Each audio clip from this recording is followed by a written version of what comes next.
So welcome back, and today we're going to look at some aspects of the development of Christianity, mainly outside of the Roman Empire, and some very, very different expressions of Christianity that will be perhaps quite unfamiliar to you.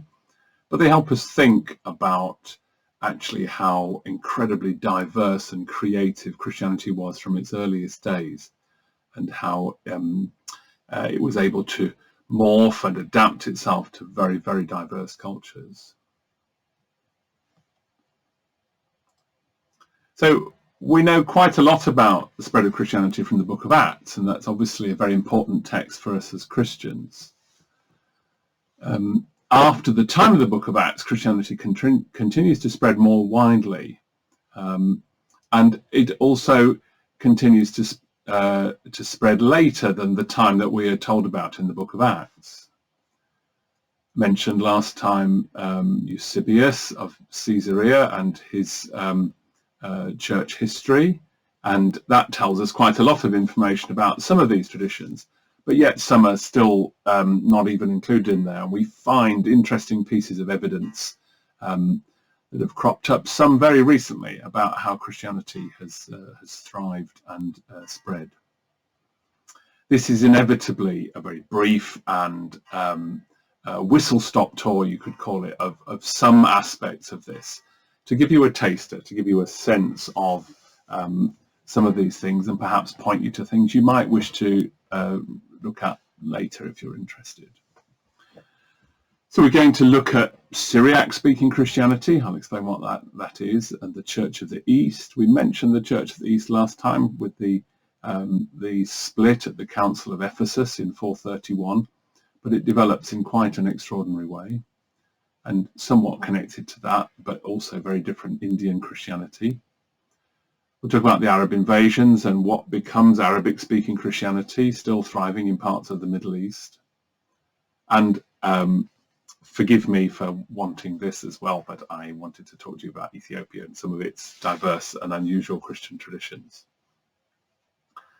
So first of all, we're going to look at something that's really quite extraordinary, and it has to be said, it is exceptional. A unique piece of Christian literature, which is probably the earliest known Christian hymn book. We believe that this work may have been completed by about 155 CE. So that means it's possible that it was completed, if you like, within living memory of the apostles. And it certainly shows us that something's quite different about this Christianity from that we find in the Greek-speaking world. If you read this poem, you don't have to go many verses into the poem. The first few verses: a cup of milk was offered to me, and I drank it in the sweetness of the delight of the Lord. The Son is the cup, and he who was milked is the Father, and the Holy Spirit milked him because his breasts were full, and it was necessary for him that his milk should be sufficiently released. Actually, in some translations of this, it makes it much clearer that the Holy Spirit is actually she who milked him, and the Holy Spirit is understood to be feminine in some aspects in these early traditions, something that's abandoned by around about the 5th century, when this Eastern tradition becomes more Hellenized. There's a selection of these hymns that have been translated, and as you can see on the slide, they're written in the Syriac language. Syriac's a dialect of Aramaic, so that's the language that Jesus, we know, spoke. There are a couple of remnants of Aramaic in the New Testament, and it's the language in which Christianity spread very powerfully, going east. And we talked last time about Christianity as it grows in Edessa, and then we mentioned places like Nisibis as centres of, and Edessa as centres of Christian thought in the East. We don't have much to hang extra information on with this book. It is quite unique. But what we do know is that Syriac Christianity developed very strongly and maybe this shows us the early start of that tradition. So Syriac traditions more broadly, it is the language that becomes it's the language of what becomes the Syrian Orthodox Church and some other traditions in the West. That's the West Syriac tradition, meaning the part of this development that's closest to the Roman Empire. It's also the language of the Church of the East, which we also called the Persian Church last time, and spreads quite remarkably across the world, as we'll see shortly.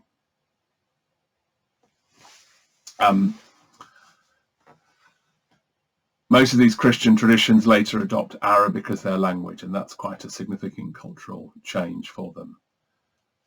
Syriac tradition remains alive, thriving in places like India, many parts of the Middle East, and more recently, even John Taverner has set some of the English translations of Sebastian Brock to music. So in the 4th century, a figure who we got much more idea about than whoever wrote the Odes of Solomon is Ephraim the Syrian, a great theologian poet of the 4th century. So he's writing round about the same time that the Nicene Creed is written, but he's outside of that immediate world that's discussing those things, although he clearly knows about those events. So he also writes in Syriac.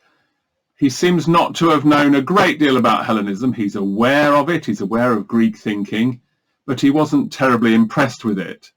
In fact, we're clear from some of his writings that he thought that the Greek obsession with theological definitions was heretical.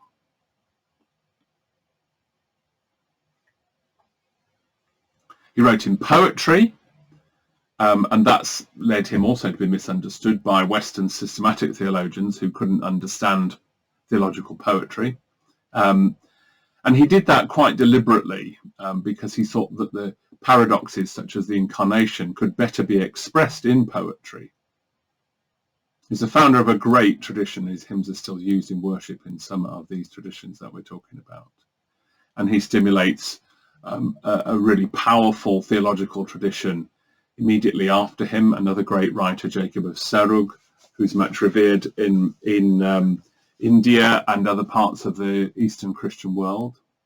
Severus of Antioch, who writes the most robust defense of non-Chalcedonian Christianity. Philoxenus of Mabug, also a strong influence in the Arabian Peninsula, very powerful polemic writer.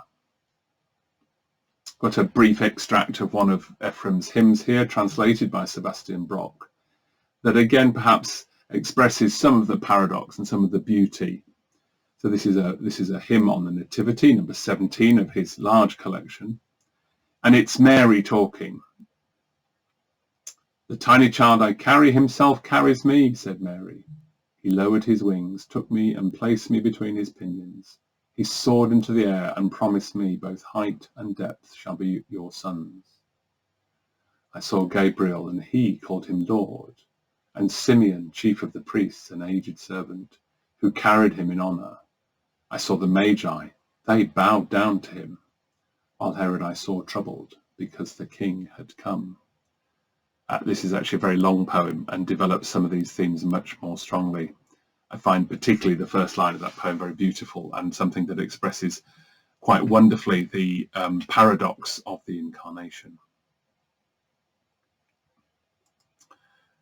So we'll think a little bit more about the Church of the East, and here I've got a slide which shows much of the spread of this church with some dates on it. Again, there's so much to be said here, and we can't in any way cover even a small part of it, but just give you a sense. Look at that red line and the spread of the churches going east. Can you see there the dots with crosses on them marking many Christian establishments? And look at the dates quite early. So from Persia, can you see the city just underneath the Caspian Sea called Seleucia Ctesiphon? This is the capital and the headquarters of the Church of the East. Christian missionaries take Christianity along trade routes right through to China. It's an extraordinary missionary church, tainted by Nestorianism perhaps, but we are convinced now that this was a misnomer.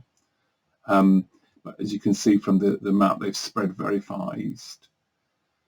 One remarkable piece of work, if you look to the sort of middle and then up a bit and to the right, you'll see a place called Turfan. So extensive archaeological excavations have shown there in Turfan a very dynamic and well-established Christian community between the 8th and the 14th century, again largely using Syriac, but also with some works in Sogdian, which would have been the lingua franca of that part of the world in those times. What happened to this church, you might ask yourself? We know a couple of things. It shrank from being this enormous church, as I say, headed up in Seleucia Ctesiphon, but with its reach going right across Asia. We know that many Christians died in plagues at various points, and that severely impacted on the communities. We also know that the artisan and administrative class that Christians were in many of their communities were targeted by Mongol invaders, and many of them were slaughtered during those periods. We also know that there was a remnant. This takes a little bit more explanation, but in modern-day Iraq, what's become known as the Church of the Chaldeans, or the Chaldean Church, is part of the remnant of that community. It's actually an Eastern Rite Catholic Church, so at some point in its history submitted to the authority of Rome, but keeping its own traditions. But nevertheless, it's a strong remnant of that. Was thriving, even if a small community in Iraq.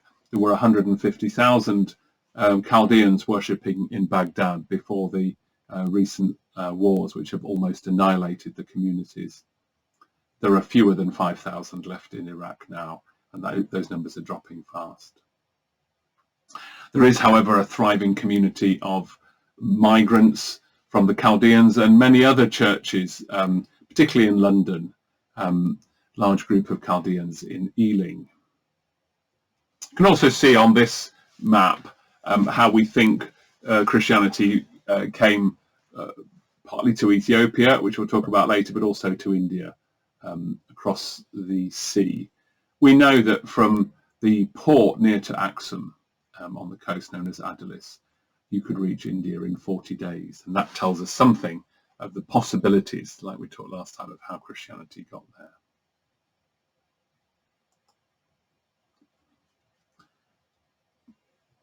Have a listen to this.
I'm going to stop that just there, but you can listen to that for yourselves later if you wish.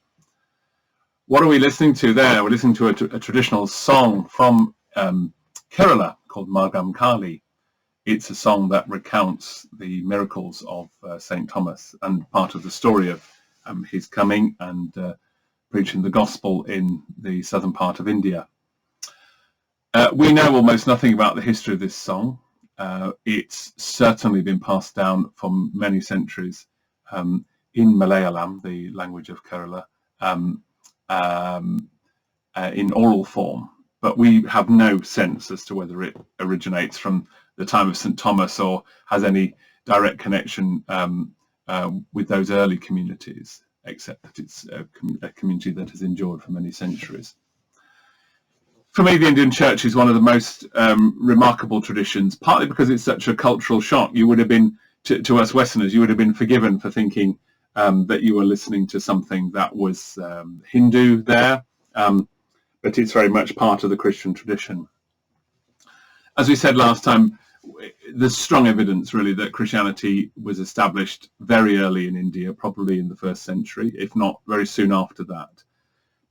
And it thrived in the communities in southern India for many, many centuries. Almost certainly part of the Church of the East.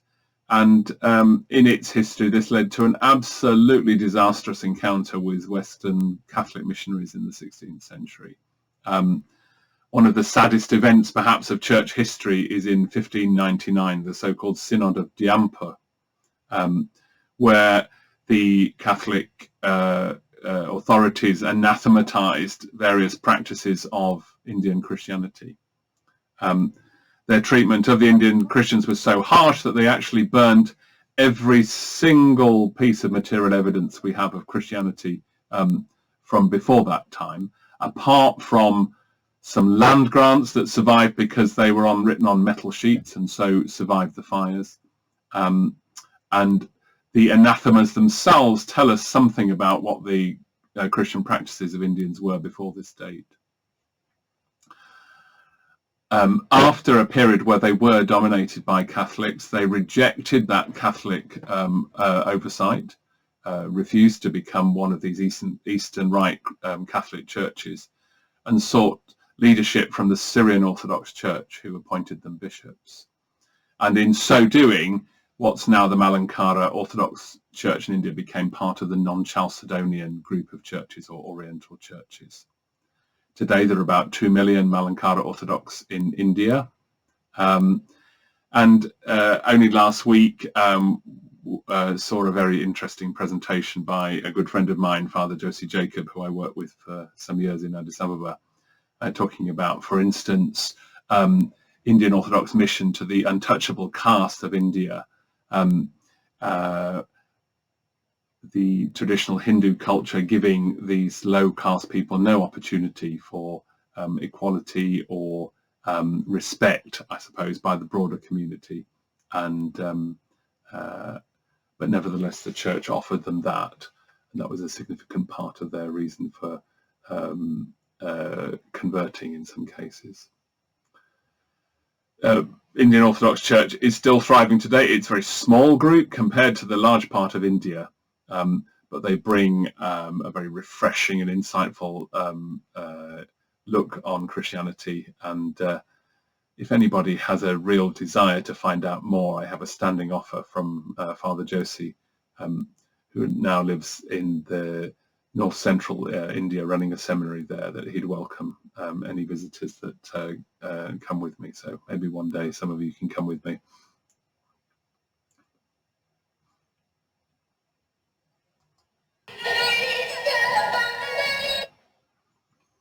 So another tradition, I haven't got any pretty slides and pictures for this particular one, but some really important bits of information in understanding Christian history, perhaps. Where does Arabic-speaking Christianity come from? Well, it comes from the period of the Arab invasion. So we have three groups of Christians: the Chalcedonians, sometimes known as the Melkites, and that's because the Syriac word Melk means king, and the Chalcedonians outside of the Roman Empire were understood to be allies of the king, that is the Roman emperor in Constantinople. non-Chalcedonians, sometimes called Jacobites. That's after a charismatic leader of this community called Jacob Baradaeus, who saw great revival of the communities under his leadership. And then, of course, the Church of the East, much of which has been Arabic speaking. Since the Arab invasions of the 7th century, these communities have been under Islamic rule of some form since then.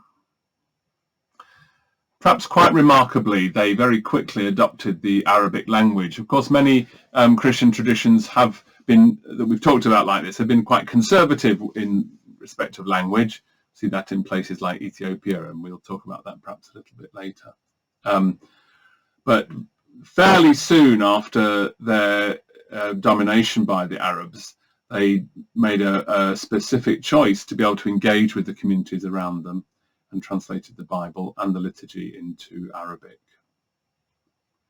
Christians also translated Greek philosophical works from the Syriac versions that they already had, and they taught Greek philosophy to the Arabs.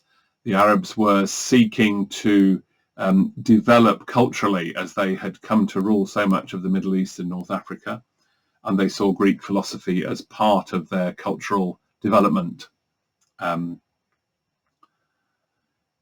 Christians were strongly engaged with Arab culture. Many artisans were involved in major projects. So the Umayyad Mosque in Damascus, which is still standing, one of the greatest mosques of Islamic tradition, much of the artwork, for instance, in that was done by Christian artisans. Early Christian writings in Greek, notably John of Damascus in about 750. He's the first Christian who writes clearly about Islam. And he has much to say about it. He clearly knows the Quran in some early form, and he writes a book of heresies. One of the heresies in that book, this was common for writers at the time to do this, is heresy number 101, the heresy of the Ishmaelites. And that seems to indicate that he, and perhaps many others at the time, considered Islam to be a Christian heresy. And in fact, John of Damascus believed that Muhammad had met Arian monks in the Arabian desert. Remember Arius and the Council of Nicaea and the Nicene Creed. And there are many traits of Islam that are quite similar to Arian and Gnostic outlooks. I think it's important to note that whilst Arabs ruled, Christians were the majority almost everywhere in the Caliphate until about the 11th century. So there were quite large numbers of Christians. They were, however, controlled by the strict rules of the so-called Covenant of Umar. How much of a formal arrangement this was, we're not quite sure. But the ideas of it extended right into Ottoman Turkish rule. Christians were known as dhimmi. They were respected in one sense as the so-called people of the book. They were respected because they were monotheistic. And dhimmi means protected. They were allowed to practice their religion, but with very few other freedoms. They had to dress differently. They weren't allowed to ride horses. They weren't allowed to join the army. They couldn't take up any significant positions in society. These communities have maintained significant numbers, but they have also seen many of their numbers convert to Islam. The only way to gain high position in society and influence and wealth was through being a Muslim. Arabic Christianity has, however, been a powerful force. So, for instance, in the 20th century, if you study Middle Eastern history at all in the 20th century, you'll read a lot about Arab national movements and the strong sense of unity between the different Arabic-speaking peoples. And Christians were very supportive of this. They actually saw Arab nationalism as an opportunity for them to live as equals for the first time in centuries with their Muslim neighbours. So the Ba'athist socialism that was associated with Syria and Iraq under Saddam Hussein, this was actually a philosophy that initially developed by Christian thinkers in these parts of the world. Quite complicated, and there's a huge amount of history that I've skipped over, and we can talk about specific parts of that if you're interested. As the Ottoman Empire, which had taken control after the Arabs and also spread its net, including taking Constantinople from the control of Christians in 1453. As the Ottoman Empire collapsed, Russia, which was part of Eastern Christianity that had never been under either Islamic or Ottoman rule, declared itself the protector of the Christian communities of the Middle East. And this lies behind some of the contemporary political tensions in the region. Lots of British interest in the Middle East in the 20th century has been to subdue Russian influence. And even tensions in Syria today, we see Russia supporting Assad. And this is actually along with, this is in Syria, along with Christian communities. And why would they do that? We know that Assad isn't necessarily the most virtuous leader in the world. But the reason is really that Christian communities have worked out how to survive under President Assad. And at the time of the development of the wars in modern Syria, their choice was between Assad, under whom they could survive, and ISIS, who would almost certainly annihilate them. And that's why they supported him with Russian backing. Arabic-speaking Christianity is another one that has seen many migrants, and we see large numbers of these Christian groups again in London and in other major cities around Europe and also in North America. I wish I could say more about them. There's much more that almost certainly should be said, but within the time we have, I do want to talk to you a little bit about Ethiopia, the country which has been strongest on my heart of all these traditions, and spent 16 years working there and trying to understand this particular branch of Christianity. So Ethiopia, here we are. Just a few pictures of some of the more unusual aspects of Ethiopian Christianity. One of the things that's remarkable about Ethiopia is the way it has developed its own expressions of things. Christian art here, see the angels on the roof of the Debre Bahani Selassie Church in Gondar, which is a 17th century church, I believe. But just notice that the angels have African hair, and that's a very, very strong feature of Ethiopian Christianity. Ethiopians, particularly the northern part of Ethiopia, is very mountainous and rocky, and it has become a practice to build churches in rock. And you can see here one up a very high pillar of rock in the Tigray region, and the renowned Church of St. George in Lalibela. This church is carved out of a single piece of rock. Its roof is at ground level, and everything else is dug away. Inside these stairs and floors of this three-story building are all from that one piece of rock. Another chapel here. This is the purported resting place of the Ark of the Covenant. We'll come back to that story in a little bit. The center picture here is the inside of this cave church in Tigray with some of its remarkable decoration. On the right, the most remarkable of finds in the manuscript tradition. This is a photograph of a page from the so-called Garima Gospel. This, I believe, is the Gospel of Mark in the Ge'ez language, the classical language of Ethiopia. This is the oldest illustrated Gospel manuscript in the world, almost certainly dating from the 6th century. It has been carbon dated. But this manuscript is not locked away in a museum, but is still used for the daily reading of the Bible in the monastery that first created it. So what do we know about Ethiopian Christianity? Well, you may know the story from Acts of the Ethiopian eunuch. Sadly, he's probably not from what we now know as Ethiopia.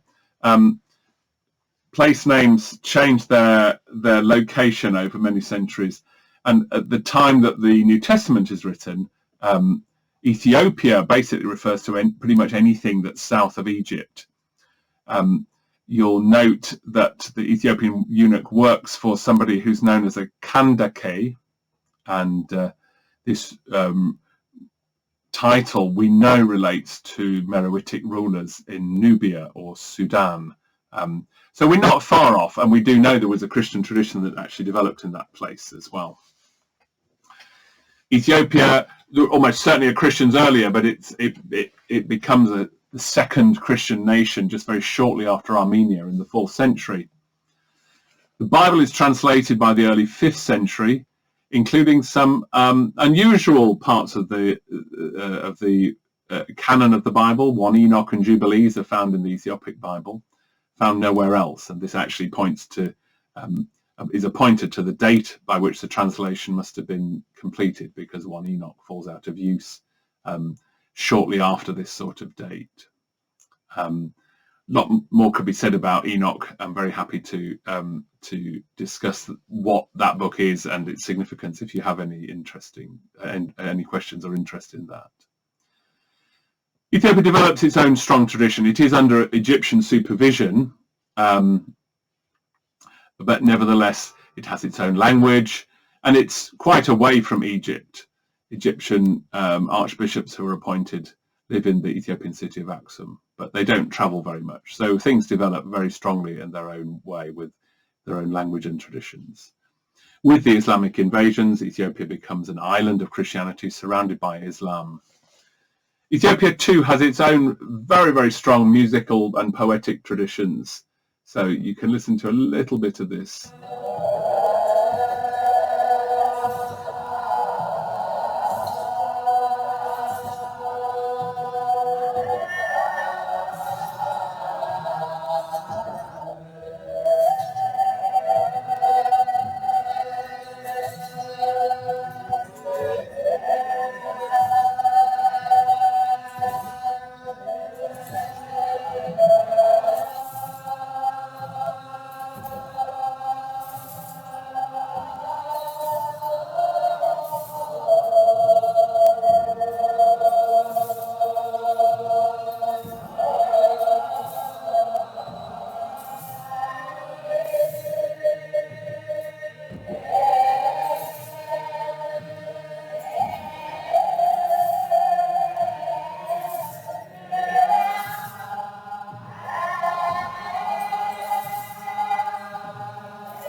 There's an awful lot more of that, and you can listen to that if you wish. That's actually at the Church of St Mary, which was just up the hill from the flat where Tim and I used to live. This tradition is associated with a 6th century saint called Yared, who has a lot of similarities actually to Saint Ephrem in his love of poetry rather than prose, and his creative symbolic imagination used in writing his hymns. And this tradition underpins what's even today a thriving extempore poetic tradition, where poems are composed at various points in the liturgy and must be composed extempore on the spot by those who are qualified to do that. The musical tradition is certainly very unusual. It has it's relatively poorly understood, but it's representative of something that is very much Ethiopian, possibly has influences from outside, but is an expression of the strong way in which the Ethiopian culture has formed around Christianity.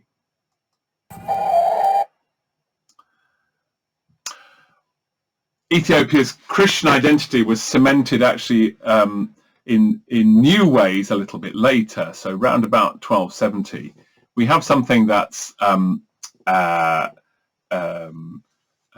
national epic that is produced, which is probably almost certainly a political document in part, seeking to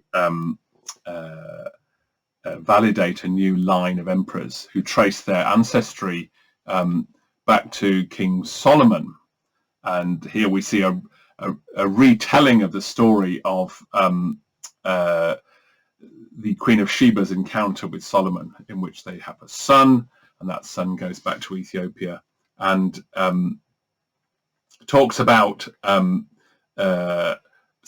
back to Ethiopia, takes the ark, and leaves a replica there, and brings the ark to Axum, to that place we've already seen in the photograph.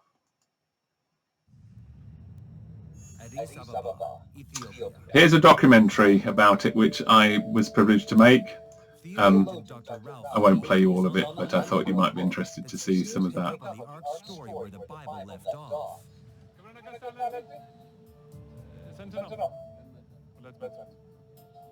Written 700 years ago to record stories that have been passed down to generations. It's called The Glory of Kings, or Kebra Nagast.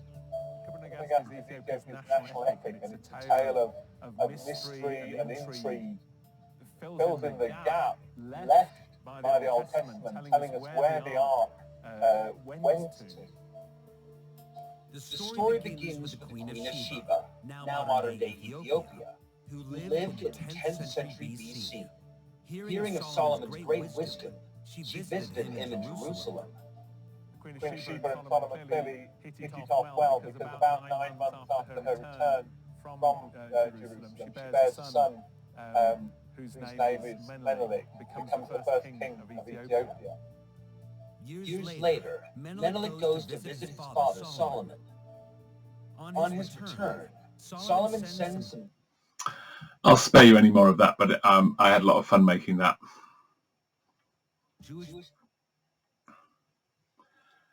So Ethiopia's a staunchly independent nation, and Christianity lies at the heart of that, particularly with the nation being surrounded by Islam.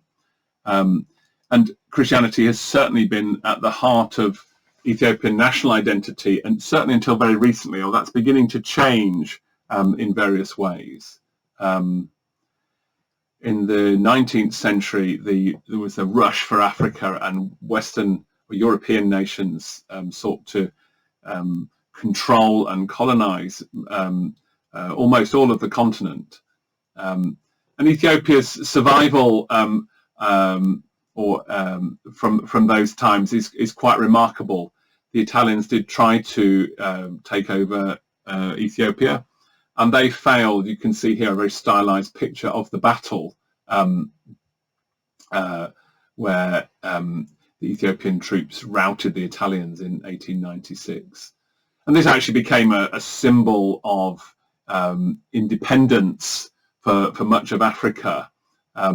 The news of the event sort of sounded all over the continent, and actually stimulated as far away as South Africa what were known as Ethiopian church movements, or Ethiopianist church movements, who were black-led churches that refused to be under the control of the white missionaries. And some of those churches survived in various forms in the prophetist churches that are still found today in South Africa. Ethiopia actually only became what we call autocephalous, having its own patriarch in 1959. But that's sort of symptomatic of many of these Christian traditions, who, rather than wanting to associate with some of those ancient centres that we saw last time, chose to become independent in the 19th and 20th centuries. Ethiopia's identity as Orthodox Christian has certainly been true till quite recently. Probably about 45 to 50 million of the 110 million population of Ethiopia are Orthodox Christian today.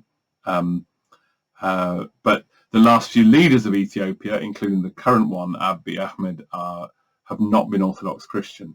And the last 30 years since the overthrow of Ethiopia's communist government in 1991 have been quite a challenge for the Orthodox Church, having lost its place, if you like, at the sort of heart of Ethiopia as an established church. But nevertheless, it ain't going away. And the church is very strong, particularly in the north of the country, as well as in Addis Ababa, and represents still a very important part of Ethiopia. There is, of course, much more I could say. I would love to talk some more about this, but I do hope that's given you a little taster, a little feel for some very different sorts of Christianity. And I hope we can have some interesting discussions about this next Friday. Thank you.